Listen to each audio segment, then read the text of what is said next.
Aktibong nakilahok ang mga tauhan ng Malolos City Police Station sa isinagawang bloodletting activity ng Department of Health at Philippine Red Cross Malolos Chapter sa Malolos Sports and Convention Center, Malolos, Bulacan. Pinamunuan ito ni Police Lieutenant Colonel Andre Anthony S. Manglo, Chief of Police ng naturang istasyon.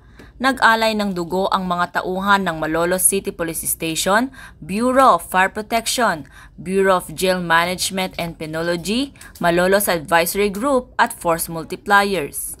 Ang naturang aktibidad na may temang dugo ng Kongreso, alay ng bayaning Maloleño na naglalayong makalikom, makatulong at makapagbahagi ng libreng dugo sa mga pasyente na may malalang karamdaman at nangangailangan ng dugo upang madugtungan ang kanilang buhay at maibsan ang alalahanin ng kanilang mga pamilya.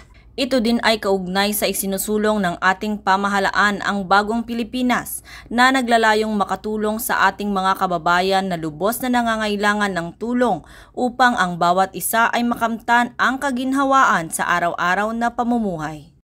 Mula dito sa Malolos Sports and Convention Center, ako ang inyong PNN correspondent.